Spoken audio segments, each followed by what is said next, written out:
पहले तो मैं धन्यवाद दूंगा भारतीय जनता पार्टी के साथी का कि उन्होंने बाबूलाल गौर साहब का नाम लिया, उन्होंने उमा भारती जी का नाम लिया। अब मैं उनसे ही सवाल पूछना चाहता हूं आपके जवाब देने से पहले कि बाबूलाल गौर साहब को क्यों हटाया था। कोई एक कारण बता दें कि उनको हटा के शिवराज जी को बनाया। उमा भारती जी ने तो त्याग पत्र दिया था राष्ट्रध्वज के सम्मान में कि मेरा मुकदमा जब खत्म हो जाएगा उसके बाद मैं आऊंगी। उन्हें वापस मुख्यमंत्री क्यों नहीं बैठाया? तो ये पिछड़े वर्ग का अपमान करना। और उमा भारती जी ने सत्ता परिवर्तन किया था, क्यों उनको कहाँ है उमा भारती जी जिन्होंने कसम खाई थी कि मैं 2 साल में गंगा सफाई कर दूंगा, कर हम्म। दूंगी। और मोदी जी ने कहा था हम गंगा सफाई करके रखें। क्या स्थिति है गंगा सफाई की? क्योटो की क्या स्थिति है? स्मार्ट सिटियों की क्या स्थिति है? विकास पे क्यों नहीं बात कर रहे हैं? जो इन्होंने वादे किए तो उन वादों का क्या हुआ, उस पर क्यों नहीं बात कर रहे? भारतीय जनता पार्टी हमेशा कहती है हम जाति की राजनीति नहीं करते। क्या आवश्यकता पड़ रही है यदुवंशियों के गुणगान की? क्या आवश्यकता पड़ रही है कि उनको गिनाना पड़ रहा है कि हमने एक यादव मुख्यमंत्री बनाया है, मोहन यादव। और मोहन यादव क्या कहते हैं? मैं तो यादवों के वोट से मुख्यमंत्री ही नहीं बनता।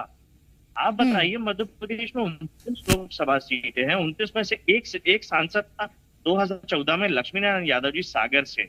एक सांसद थे केपी यादव 2019 में। उसके बाद अभी 2024 में किस यादव को टिकट दे दिया इन्होंने लोकसभा में? केपी यादव ने जिसको हराया ज्योतिराज सिंधिया को, उन ज्योतिराज सिंधिया को टिकट दे दिया। अभी कह रहे थे भारतीय जनता पार्टी के साथी आयातित नेता है। केपी यादव जी भारतीय जनता पार्टी के सदस्य नहीं थे, उनको हम्म। टिकट दिया। ज्योतिराज सिंधिया जी भारतीय जनता ठीक पार्टी के है। सदस्य नहीं थे, यश आज उनको भारती टिकट जी, दिया है। इतना तो मुझे। देखिए, ये तो हमेशा विषयों से भागते हैं। मैंने बात करी शुरुआत में कि भारतीय जनता पार्टी तो कहती थी हम जाति की बात नहीं करते हैं, तो बार बार जाति का नाम लेने की आवश्यकता पड़ क्यों नहीं है भारतीय जनता हम्म। पार्टी को? दूसरा पार्टी प्रतिद्वंदी इनका अपने परिवार को दे, जिसको भी दे, जनता चुनेगी। ये तो जनता के ऊपर निर्भर कर, जनता के बीच में जा रहे हैं, जनता की सेवा कर रहे हैं। किसको चुनना है किसको नहीं चुनना है, ये जनता को अधिकार है। हमने सवाल किया क्या मुख्यमंत्री को विधायक चुन पा रहे हैं?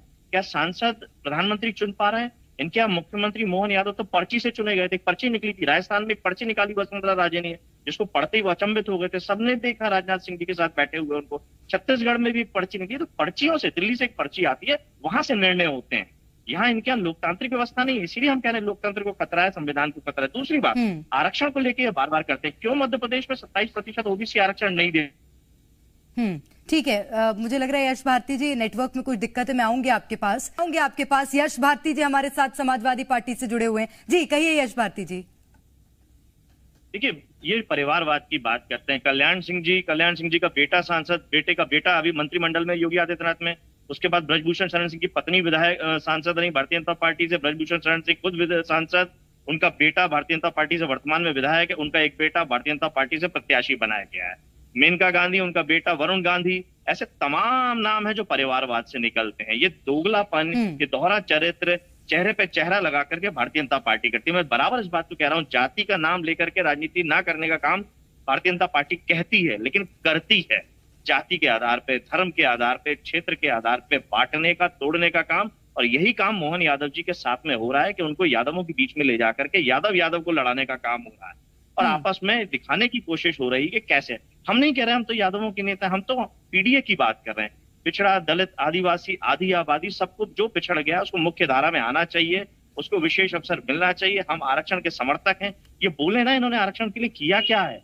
क्यों सरकारी नौकरियां खत्म कर दी? निजीकरण में आरक्षण क्यों नहीं है? महिला आरक्षण में आरक्षण क्यों नहीं है? हम तो सवाल करें। ईओडब्ल्यू में आपने दिया, आर्थिक रूप से कमजोर के लिए हमने स्वागत किया, लेकिन हम्म। बाकी सबका क्या हुआ? आखिर कितनी यूनिवर्सिटी में कितने कुलपति आरक्षित वर्ग से हैं? सेक्रेटरिएट में कितने सेक्रेटरी आरक्षित वर्ग से हैं? और क्यों नहीं है? ये योग्यता का हनन हो क्यों रहा है? क्यों योग्य व्यक्ति भारतीय जनता पार्टी की सरकार में नहीं आ पा रहे हैं? क्यों पिछड़ापन बढ़ रहा है? क्यों शोषित वर्ग बढ़ ठीक रहा है। है? बहनों के साथ बलात्कार की घटनाएं हो रही हैं। ब्रजभूषण जैसों को आगे बढ़ाया जा रहा है, बचाया जा रहा है।